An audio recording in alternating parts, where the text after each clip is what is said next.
اعوذ باللہ من الشیطان الرجیم بسم اللہ الرحمن الرحیم۔ سورہ طلاق یہ مدینے میں نازل ہوئی، 12 آیتیں، 2 رکوع ہے۔ بسم اللہ الرحمن الرحیم۔ یا ایھا النبی اذا طلقتم النساء فطلقوهن، اور اے نبی جب طلاق دو تم اپنی عورتوں کو، فطلقوهن اور طلاق دو، لعدتہن تو جو ان کی عدت ہے، واحصوا العدہ تو گن لو ان کی عدت، ان کے دنوں کو گن لو، واتقوا اللہ اور تقوی اختیار کرو اللہ کا، ربکم جو تمہارا رب ہے۔ اب یہاں سے مراد آپ صلی اللہ علیہ وسلم طلاق دے رہے نہیں، پوری امت کا حکم ہے، پوری امت کے لیے حکم ہے کہ کس طریقے سے طلاق دینا ہے۔ تو اس کا مطلب یہ نہیں کہ آپ صلی اللہ علیہ وسلم کو فرمایا جا رہا ہے، بلکہ یہ پوری امت سے خطاب ہے کہ اے نبی جب تم طلاق دینے لگو اپنی عورتوں کو، اور اگر تم ان کو طلاق دو ان کی عدت پر گن رکھو گنتی کے دن، اور تقوی اختیار کرو تمہارے رب کا، کہ دن گننا بہت ضروری ہے۔ ایسا نہ ہو کہ اس میں کمی بیشی ہو دنوں میں، کیونکہ جو تعین ہوگا آگے کے باقی کے معاملات کا وہ عدت کے دن کے گنتی پر ہی ہوگا۔ وَلَا تُخْرِجُوهُنَّ مِن بُيُوتِهِنَّ اور ان کو نہ نکالو اپنے گھروں سے، وَلَا يُخْرِجْنَ اور نہ وہ نکلے، إِلَّا أَن يَأْتِينَ بِفَاحِشَةٍ مُبِينَةٍ کہ کہ وہ اگرچہ وہ لے آئے یا وہ کرے فاحشہ مبینہ، صریح بے حیائی کرے وہ، اور عدت کے دن ہے، پہلی طلاق پڑی ہے، پہلی طلاق رجعی، تو ان کو اپنے گھروں سے نہ نکالو، ان کو موقع دو سوچنے کا سمجھنے کا، الا کہ وہ خود نکل جائے، یا وہ کھلی فاحشہ مبینہ سے کیا مراد ہے کہ اختلاف ہے کہ صرف زنا نہیں ہے فاحشہ مبینہ، کہ کھلی بے حیائی کا سے مراد عورت کا صرف زنا نہیں ہے بلکہ اس کی زبان درازی بھی فاحشہ مبینہ ہے، کھلی بے حیائی اس کی زبان درازی بھی ہے حسن بصری رحمۃ اللہ علیہ کے حساب سے، کہ فاحش صرف زنا نہیں ہے بلکہ اس کی زبان درازی بھی کھلی ہوئی فاحش ہے، بفاحشۃ مبینہ۔ وَتِلْكَ الْحُدُودُ اللہ اور یہ اللہ کا حدود ہے، وَمَن يَتَعَدَّ اور جو کوئی عدو کرے بڑھے حدود اللہ اللہ کے حدود سے، فقط ظلم نفسا تو اس نے اپنے نفس پہ ظلم کیا، لا تدری تم نہیں جانتے، لعل اللہ کہ شاید کہ اللہ یحدث بعد ذلک امر کہ اس جو امر ہو چکا جو طلاق ہو چکی اس میں کوئی نئی صورت پیدا کر دے، تو تم طلاق رجعی دو کہ جب تم کو اللہ نے دیکھو نکاح کا اتنا پیارا وہ بنایا ہے، اور اگر ایسا ہے کہ بالکل جم ہی نہیں رہا کہ اب معلوم ہے ایک دوسرے سے نبھانا مشکل ہو گیا، تو طلاق کا حکم یہ کیسا ہے نا، طلاق کے تمام حلال کاموں میں جو اللہ کو سب سے زیادہ ناپسند چیز ہے وہ طلاق ہے، تو طلاق بھی رجعی دینے کا حکم ہے، یہ نہیں ہے کہ وہ دے دو بائن دے دو 3 کر کے بول دو، بلکہ رجعت کا وقت رکھنا ہے کہ انسان جب غصے میں تھا اب ٹھنڈا ہو گیا، وہ سوچے سمجھے سنجیدگی سے دیکھے آگے کا فیصلہ لے، اور تم نہیں جانتے کہ اس میں کوئی نئی بات اللہ چھپا رکھے تو انتظار کرو۔ فَإِذَا بَلَغْنَا أَجَلَهُنَّ اور جب پہنچ جائے ان کی مدت، فَأَمْسِكُوهُنَّ بِمَعْرُوفٍ یا تو ان کو اچھے طریقے سے روک لو، اور فارقوهن یا چھوڑ دو بمعروف اچھے طریقے سے، وَأَشْهِدُوا اور گواہ بنا دو، ذَوَا عَدْلٍ مِّنْكُمْ تم میں سے 2 معتبر عدل والے معتبر تم میں سے، وَأَقِیمُوا الشَّهَادَةَ لِلَّهِ اور یہ سیدھی گواہی اللہ کے لیے، اور اگر تم کو سمجھ میں آ گیا کہ نہیں تم کو نہیں رکنا ہے تو خاموشی سے اس کو چھوڑ دینا، پھر اس سے کوئی تم رجوع نہیں کریں گے رابطہ نہیں رکھیں گے تو وہ اس کو چھوڑ دینا، اور جب رجعت کی جا رہی ہے تو 2 گواہ بنا لینا ضروری ہے، اگر وہ رجعت کر رہا ہے اس کو بلا رہا ہے ایک طلاق کے بعد تو بہتر ہے کہ وہ 2 گواہ کر لے اپنے اوپر، اور چھوڑنا کیسا ہے معروف طریقے سے چھوڑنا ہے، روکنا بھی معروف طریقے سے ہے، فَأَمْسِكُوهُنَّ بِمَعْرُوفٍ معروف طریقے سے روکنا ایسا کہ اب اگر روک لیا تو اس پہ احسان نہ جتائے، اسے تانا نہ دے، اسے تشنا نہ دے، اور یہ بات تو سمجھ لے کہ کوئی نہ کوئی تلخی یا اختلاف ہوا ہے اسی لیے بات طلاق تک پہنچی ہے، تو اب آئندہ اس چیز پر کو ایکسیپٹ کر کے صبر کرے، کیونکہ ایک بار کوئی نہ کوئی تو بات ہوئی ہوگی نا اسی لیے طلاق ہوئی، تو معروف سے یہ مراد آ گیا کہ تانا نہ دے، تشنا نہ دے، احسان نہ جتائے، اس کو گالی نہ دے، آگے اس پہ کچھ نہ بولے، اور جو وجوہات بنی تھی طلاق کی آگے یا تو نوبت نہ آنے دے یا ایکسیپٹ کر کے اس پہ صبر کرے، تو ہی آگے کی بات جمیں گی۔ اور چھوڑنا ہے تو کیسے چھوڑنا ہے، ایک جوڑی کپڑا دے کر، بنا نقصان پہنچائے، بنا احسان جتائے، بنا پریشان کرے، ایک جوڑی کپڑا دو اور ودا کر دو احسن طریقے سے۔ ذالکم یعظو بہ من کان یؤمن باللہ والیوم الآخر، اور یہ وعظ ہے، نصیحت ہے جو کوئی ایمان لائے اللہ پر، آخرت کے دن پر. ومن یتق اللہ، جو کوئی تقوی اختیار کرے اللہ کا، یجعل لہ مخرجا تو اللہ اس کا گزارا کر دے گا، ویرزقہ من حیث لا یحتسب، اور وہ تمہیں رزق دے گا ایسی جگہ سے کہ تم گمان بھی نہیں کر سکتے. ومن یتوکل علی اللہ، اور اگر تم تقوی اختیار کرو، توکل رکھو اللہ پر، فہو حسبہ، تو وہ تمہارے لیے کافی ہو جائے گا. اور کتنی بڑی اللہ کا وعدہ ہے کہ تم اللہ پر توکل کر لو، اللہ تمہارے لیے کافی ہو جائے گا. اب جس کے لیے اللہ کافی ہو جائے تو اس کو تو پوری دنیا مل گئی، جس کے لیے اللہ کافی ہو جائے اس کو پوری دنیا مل گئی. کہ عمر رضی اللہ تعالیٰ عنہ کا قول ہے کہ توکل اس طرح کرنا ہے اللہ پر کہ جیسے پرندے صبح کو خالی پیٹ گھر سے نکلتے ہیں لیکن اللہ ان کو شام میں بھرے ہوئے پیٹ کے ساتھ بھیجتا ہے. یہ اللہ کا توکل ہے. اب توکل کرنے میں اسباب پورے اختیار کیے جائیں گے، نظر اسباب پہ نہیں ہوں گی، اختیار اسباب کریں گے لیکن نظر پوری اللہ پر ہوں گی. تو یہ ہے اصل توکل. اور اس طرح کا گمان کہ اللہ کافی ہو جائے گا، ہمارا توکل واقعی میں ویسا جم جائے نا کہ اللہ ہمارے لیے کافی ہو جائے گا تو ہی اثر آئے گا. پوری بات صرف ہمارے ایمان کی ہے.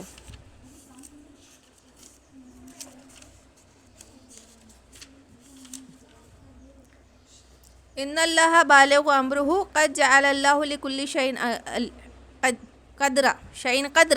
ان اللہ کے بے شک اللہ بالغ پورا کرتا ہے اپنا کام، اپنا حکم. قد جعل اللہ، اور اللہ نے بنا رکھا ہے ہر چیز کا قدر، ہر چیز کا اندازہ اللہ نے کر رکھا ہے. اور اس میں جو آیت ہے نا کہ جو رزق کا معاملہ ہے تو کہا گیا کہ دیکھو ایک یہ ہے لا حول ولا قوت الا باللہ کا پڑھنا کیسا ہے نا کہ لا حول ولا قوت الا باللہ 100 مرتبہ اول و آخر درود شریف پڑھ کر 100 مرتبہ لا حول ولا قوت الا باللہ اگر پڑھ لے. حضرت ابو ذر رضی اللہ تعالیٰ عنہ سے روایت ہے، آپ صلی اللہ علیہ وسلم نے ایک روز اس آیت کو پڑھا اور بار بار کہتے کہ یہ آیت کوئی پڑھ لے تو اس کے لیے ہر چیز کافی ہو جائیں گی، اللہ ایسی مصیبت سے نجات دیں گا، ہر مصیبت سے اس کو نجات دیں گا. لا حول ولا قوت الا باللہ 100 مرتبہ آگے پیچھے درود شریف کے ساتھ. کہ ایک صحابی تھے، ان کے بیٹے کو کافروں نے قید کر لیا تھا، حضرت عوف بن مالک. تو ان کے لڑکے کو، بیٹے کو کافروں نے قید کر لیا تھا. تو وہ بہت پریشان تھے اور انہوں نے لا حول ولا قوت خوب کثرت سے پڑھا، دونوں میاں بیوی نے. تو وہ نہ ہی صرف کافروں کے نظروں سے بچ کر نکل بھاگا بلکہ ایک اونٹ پر بیٹھا اور اس کے ساتھ کئی اونٹ ساتھ میں بھگا لایا. تو اللہ نے ان کو نہ ہی صرف مصیبت سے نجات دی لا حول ولا قوت کی برکت سے، بلکہ ان کو رزق بھی عطا کیا. پھر یہ مسئلہ پوچھا گیا کہ اس کا مسئلہ کیسا، کہ جو اونٹ آ گئے تو اس پہ پھر مسئلہ نکلا کہ اگر تمہارے بیچ میں دشمنی ہے، آ گئے تو لے لوں گے، ایسا وہ ہوا تو لے لوں گے، لیکن کہ تمہارے ان کے بیچ میں معاہدہ ہے تب تم ایسا نہیں کروں گے. اگر ان کے اور تمہارے بیچ میں معاہدہ ہے تو تم پھر ان کے مالوں کو کی حفاظت کرو گے، لوں گے نہیں. وَإِلَّا يَئِسْنَ مِنَ الْمَحِيصِ، اور اگر جو عورتیں جو نا امید ہو گئی، یئسنا نا امید، اسی سے ابلیس بنا ہے، مایوس ابلیس، اسنا یئسنا. وَاللَّائِي، اور وہ عورتیں یئسنا جو مایوس ہو چکی ہے، من الحیض سے، من نسائکم، اور تمہاری عورتوں میں سے، ان ارتبتم، اور تمہیں شبہ ہو، فعدتہن، ان کی عدت، ثلاثۃ اشہر، تو 3 مہینے، واللائي لم يحزن، اور وہ عورتیں بھی جن کا بھی حیض نہیں آیا. تو اب ایسی لڑکیوں کو طلاق دے رہے جن کا حیض نہیں آیا، اور ایسی عورتیں جن کا حیض آنا بند ہو گیا. ویسے تو طلاق کی عدت 3 حیض ہے، اب اگر حیض ہی نہیں آیا ہے، لڑکی چھوٹی ہے یا حیض سے فارغ ہو چکی تو صرف 3 مہینے، حیض آنا بند ہو گیا تو اس کی عدت ہے 3 مہینے. وَأُولاتی، اور ایسی عورتیں احمالی جو جن کے حمل ہو، اجولہن، تو ان کی مدت کیا ہوگا، ان کا اجل کیا ہوگا، ایضعن حملہن، کہ جب وہ اپنا حمل وضع کر دے، جب وہ ان کو بچہ پیدا جن دے، وہ بچہ پیدا ہو جائے، ان کی عدت جب تک ہے. تو پہلی عدت 3 طہور ہے، 3 حیض، جب نہیں ہے حیض والی نہیں ہے تو 3 مہینے. حاملہ ہے تو اس کی عدت جب تک کہ وہ اس کو بچہ نہ ہو جائے، چاہے ایک دن بھی کیوں نہ ہو، یا چاہے 9 مہینے کیوں نہ رکنا پڑے، یا ایک دن بھی کیوں نہ ہو. وَمَن يَتَّقِ اللَّهَ، جو کوئی تقوی اختیار کرے اللہ کا، يَجْعَل لَهُ مِنْ أَمْرِهِ يُسْرًا، تو جو کوئی اللہ سے تقوی اختیار کرے تو وہ آسانیاں پیدا کر دیں گا. شرط ہے تقوی. ذَلِكَ أَمْرُ اللَّهِ، اور یہ اللہ کا امر ہے، انزلہ الیکم، اتارتا ہے، نازل کرتا ہے تمہاری طرف. وَمَن يَتَّقِ اللَّهَ، اور جو کوئی تقوی اختیار کرے یکفر عنہ سیئاتکم، تو وہ دور کر دے گا ان سے اس کی برائیاں، ویعظم لہ اجرا، اور تمہیں بہت عظیم اجر دے گا. ہے نا تقوی کا کتنا بڑا وہ ہے. اللہ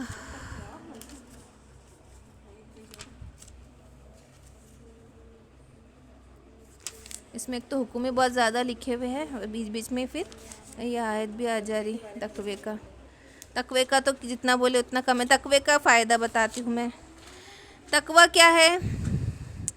جو تو کوئی تقوی اختیار کرے تو اللہ اس کے کام میں آسانی کر دے گا. اور یہ حکم کیسے؟ طلاق اور عدت کے حکم کی پابندی کے ساتھ امر الانزلہ اور تقوی کی بھی فضیلت بیان کی. تو سب سے پہلے جو تقوی اختیار کرے، جو اپنے گناہوں سے بچتا رہے، اللہ سے ڈر اختیار کرتا رہے، تو اللہ اس کے گناہوں کا کفارہ کر دے گا. صرف اس کا تقوی اختیار کرنا ہے کہ جو بچنے کی کوشش کر رہا گناہوں سے، جو بچنے کی کوشش کر رہا، اللہ اس کے پرانے گناہوں کا بھی کفارہ کر دے گا. یہ ہے تقوی، اور اس کو بڑا اجر بھی دے گا. تقوی کا کتنا بڑا کہ پرانے گناہ بھی معاف ہو رہے، جو بچ رہا ہے ریسنٹ گناہوں سے، اپنے برائیوں سے، اور اس کو بڑا اجر بھی دے گا. اللہ تعالیٰ متقیوں کے لیے دنیا اور آخرت کی مصائب و مشکلات کا نجات کا راستہ نکال دیتا ہے. دوسرا، اس کے رزق کے ایسے دروازے کھول دیتا ہے جس کی طرف اس کا دھیان بھی نہیں جاتا. تیسرا، اس کے سب کاموں میں آسانی پیدا کر دیتا ہے. چوتھا، اس کے گناہوں کا کفارہ کر دیتا ہے. اور پانچواں، اس کے لیے بہت عظیم اجر دیتا ہے. اور تقوی کی یہ برکت ہے.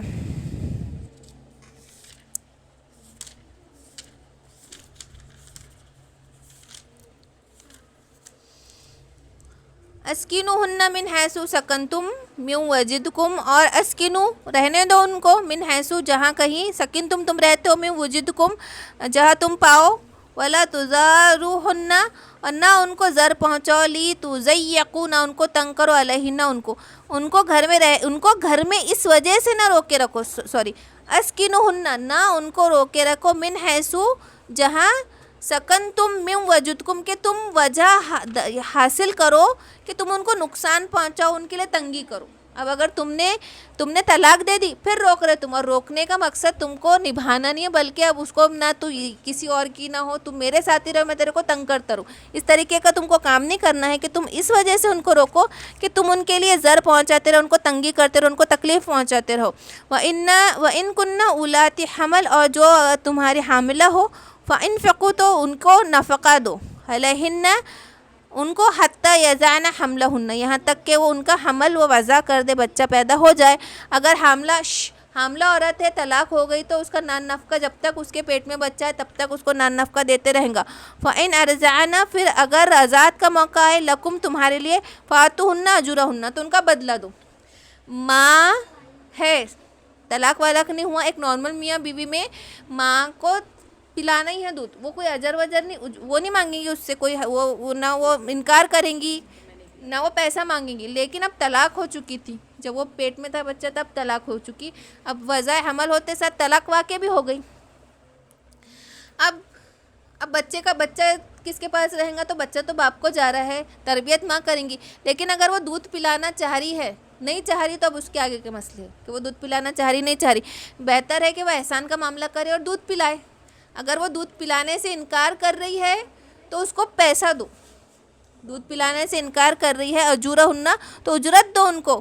وَتَأْمِرُوا اور حکم دو یا سکھاؤ، بینکم بالمعروف اور اچھے طریقے سے، یعنی آپس میں تم اپنا فیصلہ کر لو کہ اگر تو دودھ پلانے کو راضی نہیں، بچے کی صحت کا سوال ہے، تو میں تجھے اتنے پیسے دیتا تو اس کو دودھ پلا. اب اگر وہ نہیں مان رہی تو کسی اور سے دودھ پلایا جائے گا.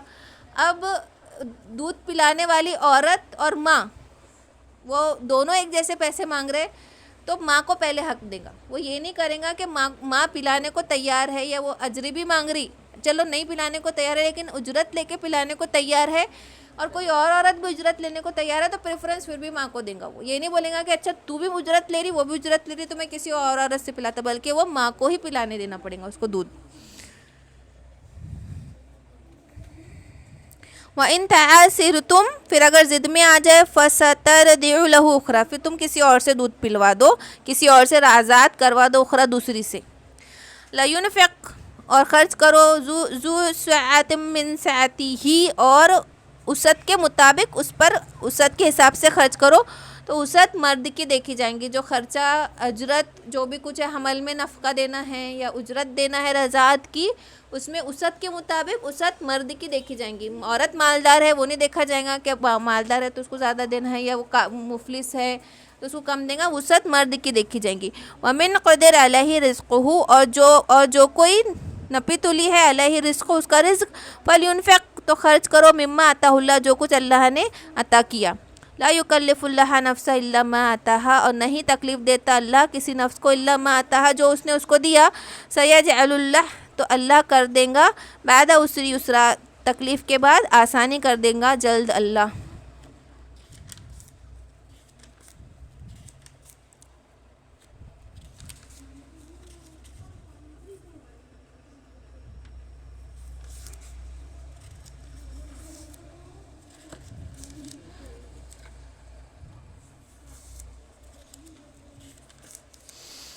وَكَأَيٍّ مِّن قَرْيَةٍ اتت ہے نا اتت من امر ربیہا اور کتنی ہی بستیاں نکل چکی ہیں امر ربیہا اپنے رب کے حکم سے ورسولہ اور اس کے رسول فحاسبناہا حسابا شدیدا پھر ہم نے حساب لیا ان کا شدید حساب. وعذبناہا عذابا نکرا انہیں بہت بڑی آفت میں ڈالا اور انہیں بہت بڑا عذاب دیا ہم نے. فذاقت پھر چکھا وبال امرہا اور وبال اپنے کام کا. وکان عاقبۃ امرہا خسرن اور تھا ان کا انجام امرہا خسرن ٹوٹے کا خسارے والا. اعد اللہ لہم عذابا شدیدا اعد تیار کر رکھا ہے اللہ نے ان کے لیے سخت عذاب. فاتقوا اللہ یا اولی الالباب تو پھر تقوی اختیار کرو بچو ڈرو اے عقل والو. الذین آمنوا اے ایمان والو قد انزل اللہ علیکم ذکر کہ اللہ نے نازل کی تمہارے لیے نصیحت.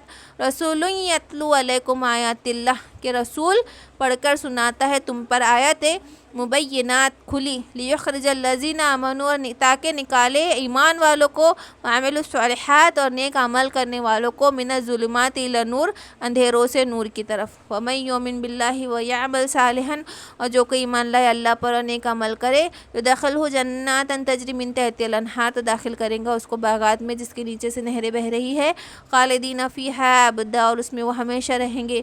قد احسن اللہ لہ رزقا اور اللہ نے ان کے لیے بہت اچھا رزق دیا ہے روزی تیار کر رکھی ہے. اللہ الذی خلق سبع سماوات ومن الارض مثلہن اور اللہ نے خلقت کی ہے 7 آسمانوں کی اور 7 زمینوں کی.